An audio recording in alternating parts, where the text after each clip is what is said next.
All right, in this video, I just want to clean up a few things from the previous video that I was rather rushed. So I left things just a little sloppier than I would like.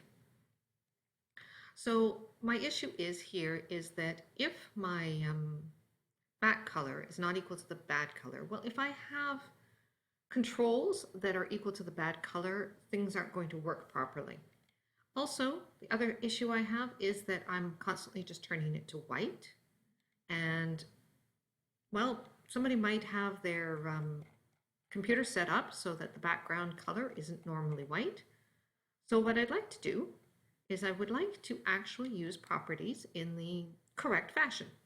So the first thing I'm going to do is I'm going to make bad color a private variable. Private.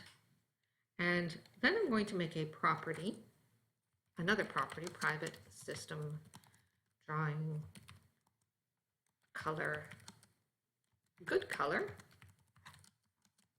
system drawing, and now I found out what it is called. It's a system colors dot window.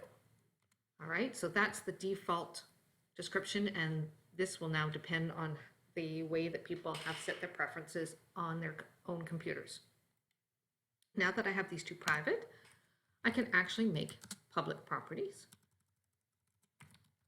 Public system drawing color, bad color. And I can now make for sure that my bad color is never going to be equal to my good color. So set if value equals not equal to my good color, then I will set my bad color equal to the value. So all I've done here is basically said you can set the bad color, but only if it's not equal to the good color, because these two have to be different. Then I'm going to have my get, which is basically return bad color. I'm going to do the same thing for my good color. So public system drawing color, good color, and it's set if value is not equal to the bad color,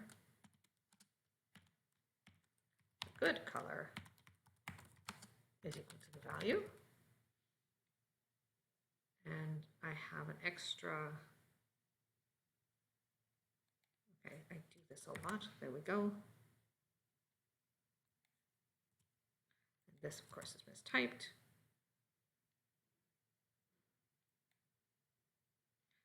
If set, trying to get this.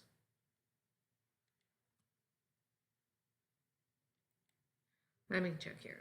That one is there, this one is there. Okay, so yes, and then get return good color. And what does it not like?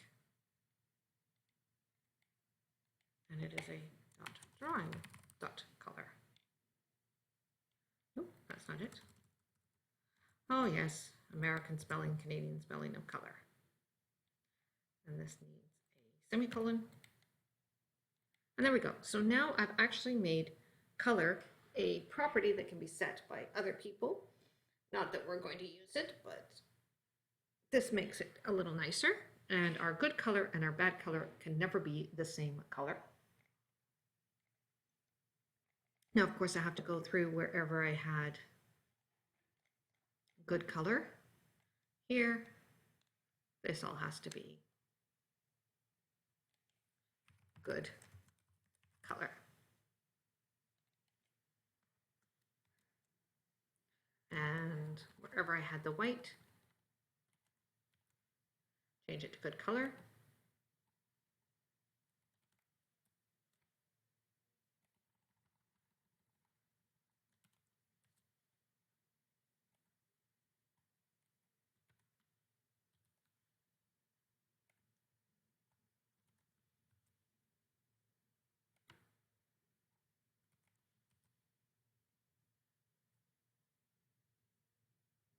All right, and the other thing that I was talking about that I was unhappy was here I'm looking at the back color of every control that's inside of my group box, and I don't particularly like that. I want to just look at the text boxes, and I found out how to do it.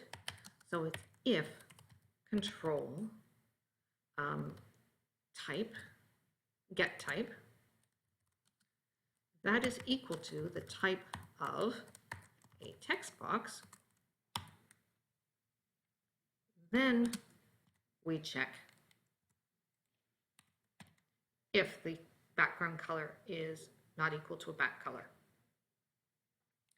And I'm just going to repeat this again in case people didn't catch it the last time. This is working because basically I'm saying if the background color is not equal to the bad, then the data is good. I start off with the good, and it remains good because I'm using an and, until such time that this is false. And of course, once it's false, and it'll stay false. Lovely part of using the and here. A little bit of Boolean arithmetic. And I'm going to do the same thing here.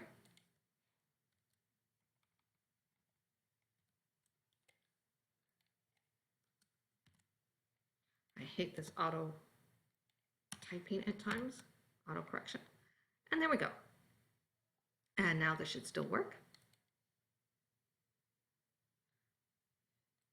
Always check to make for sure it still works.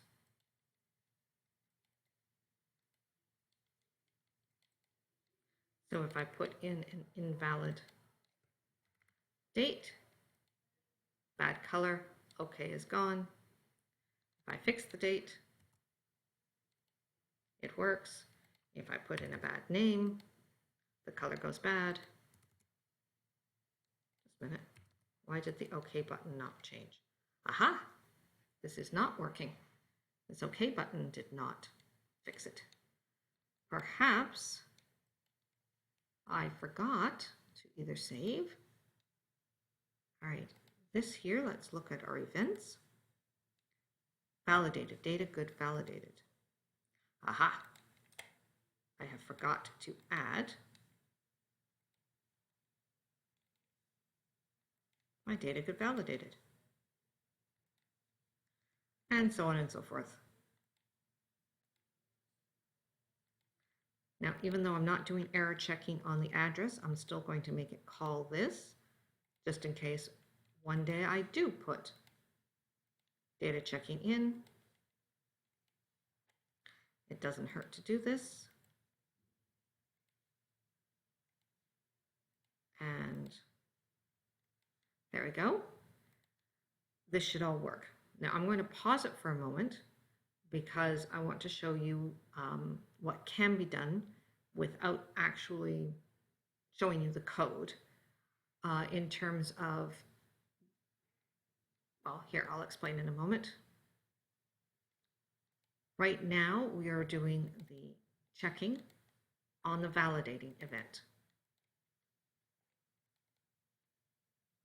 So if I type in a number here that is incorrect, it's only when I leave the box. However, we could, in principle, do this every time we had a key press using the exact same logic, only it would happen as we are typing. And since we are not preventing anybody from typing, it'll just change colors or not change color. And the OK button, again, will only be modified when we move. Or we could call the whole process every time we're typing. So I'm going to do that code while this video is paused and just show you the results. It's up to you whether or not you wish to implement it. You won't get extra marks for implementing it, but it might be fun. So like I said, I'm just going to pause and do the code.